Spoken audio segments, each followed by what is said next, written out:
student, I am Tamanna from Vishwas Navsharda Public School, Bhuna. In last video, we have discussed limitation of Bohr model of atom.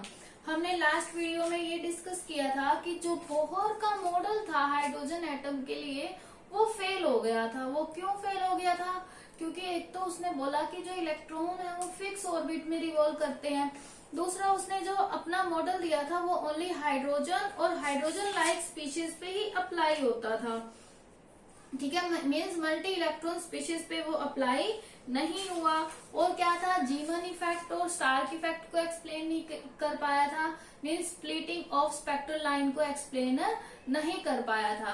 तो उसके बाद जो model आया था quantum mechanical of model. ठीक है, उससे पहले हम ये देखते हैं कि जो क्वांटम मैकेनिकल मॉडल है उसके पीछे मतलब उसके पीछे या फिर उसके आने के पीछे क्या कारण है कि किस वजह से वो मॉडल आया।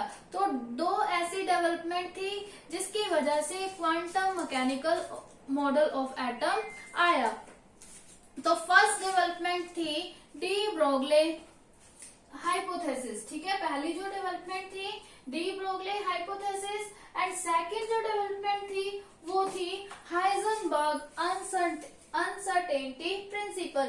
ये दो ऐसी डेवलपमेंट थी जिनकी वजह से क्या हुआ, क्वांटम मैकेनिकल मॉडल आया और बोहर मॉडल फेल हो गया था। पहले हम डिस्कस करते हैं कि जो बोहर ने माना था अपने मॉडल में, उसने इलेक्ट्रॉन को एक पार्टिकल की तरह माना था। बट ड्यूअल बिहेवियर हमें पता है, एक बार पहले भी हमने डिस्कस किया था कि जो पार्टिकल है वो ड्यूअल बिहेवियर शो करते हैं, मीन्स वेव लाइक भी और पार्टिकल लाइक भी। लेकिन बोहर ने अपने मॉडल में ओनली पार्टिकल बिहेवियर को ही लेके चला था। ठीक है, अब हम देखते हैं कि डी ब्रोगले हाइपोथेसिस इसके अकॉर्डिंग ये है कि, या फिर ये भी बोल सकते हैं ड्यूअल बिहेवियर ऑफ मैटर, कि जो मैटर है वो दो तरह से बिहेव करता है, एज अ वेव भी और एज अ पार्टिकल भी। ठीक है, मीन्स उसका क्या होगा, वेवलेंथ भी होगा और साथ में उसका मोमेंटम भी होगा। ठीक है, डी ब्रोगली हाइपोथेसिस में, या फिर इसे हम क्या बोलते हैं, डी ब्रोले भी बोलते हैं। ठीक है, इसकी हाइपोथेसिस के अकॉर्डिंग क्या था कि कोई भी इलेक्ट्रॉन है उसका मोमेंटम भी होगा और साथ में उसकी वेवलेंथ भी होगी, मीन्स उसका ड्यूअल बिहेवियर होगा। Any electron have momentum as well as wavelength, दोनों चीजें होंगी। और जो उसकी वेवलेंथ होगी वो किसके इक्वल होगी, h/mv। मीन्स डी ब्रोले ने जो दिया, क्या दिया कि lambda is equal to h/mv। ठीक है, लैम्डा इक्वल टू h/mv, ये किसने दिया, डी ब्रोले ने। ठीक है, उसने कहा था कि किसी भी इलेक्ट्रॉन का मोमेंटम भी होगा और साथ में उसकी वेवलेंथ भी होगी। अब देखिए mv हमें पता है किसके इक्वल होता है, p के equal, p equal to mv, तो हम यहाँ p भी राइट कर सकते हैं। अब हमें ये पता है कि काइनेटिक एनर्जी क्या होती है, kinetic energy equal to half mv square. ठीक है, ये हाफ mv स्क्वायर के इक्वल होती है काइनेटिक एनर्जी। तो अगर हम काइनेटिक एनर्जी में डेनोमिनेटर और न्यूमरेटर को डिवाइड कर दें m से, तो क्या फॉर्म हो जाएगा, half mv square multiply m by m। तो काइनेटिक एनर्जी क्या बन गई, half m square v square by m। तो अगर हम 2m को उस साइड ले जाएं तो 2m के ई m स्क्वायर v स्क्वायर, तो mv किसके इक्वल हो गया, 2m के ई।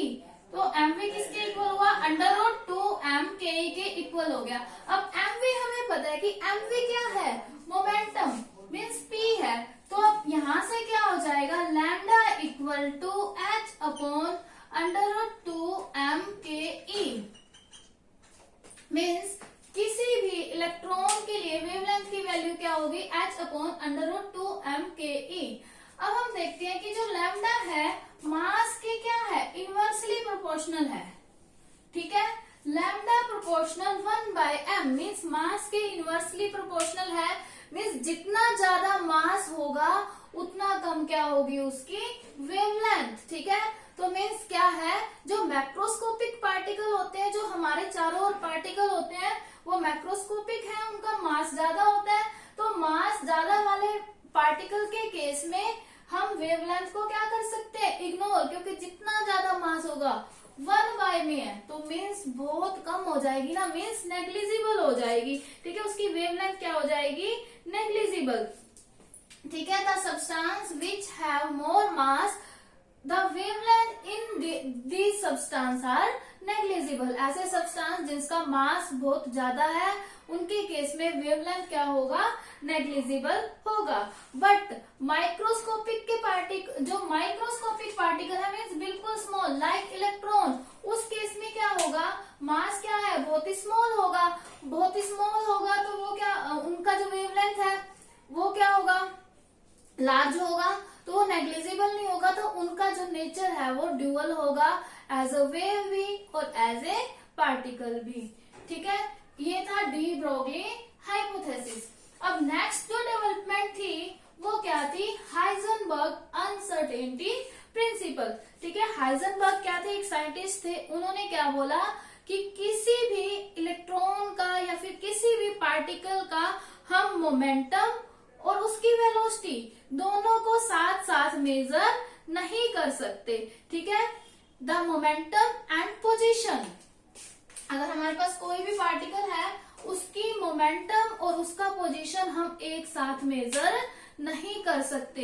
ये किसने बोला, हाइजेनबर्ग ने। ये हाइजेनबर्ग का अनसर्टेनिटी पोजीशन था कि हम क्या करते हैं, किसी भी, ये क्या है, it is impossible to measure the momentum and position of an electron, या फिर किसी भी सब्सटेंस का वो क्या होगा, इम्पॉसिबल होगा एक टाइम पे मेजर करना या फिर साइमल्टेनियसली मेजर करना। अब उन्होंने क्या बोला कि delta x into delta p x, ठीक है, ये क्या है, एक्स यहाँ पर क्या है, पोजीशन है, और डेल्टा पी एक्स मीन्स उस पोजीशन पे उसका मोमेंटम, वो क्या होगा, greater than equal to h upon 4 pi होगा, ये उन्होंने बोला। तो अब हमें पता है मोमेंटम क्या होता है, मास तो कांस्टेंट ही है, तो वेलोसिटी चेंज होगी, तो m delta v x greater than equal to h upon 4 pi. अब यहाँ पे देखो, अगर डेल्टा x स्मॉल है तो डेल्टा वी एक्स क्या होना चाहिए, लार्ज होना चाहिए, मीन्स x, अगर कोई भी इलेक्ट्रॉन सर्टेन पोजीशन पे है तो उसकी वेलोसिटी कैसी होगी, अनसर्टेन होगी। ये किसने बोला था, हाइजेनबर्ग ने बोला कि अगर कोई सर्टेन पोजीशन पे इलेक्ट्रॉन है तो उसकी पोजीशन कैसी होगी, उसकी वेलोसिटी अनसर्टेन होगी। ऐसा नहीं है कि जैसा बोहर ने बोला था कि एक फिक्स ऑर्बिट में मूव करता रहेगा।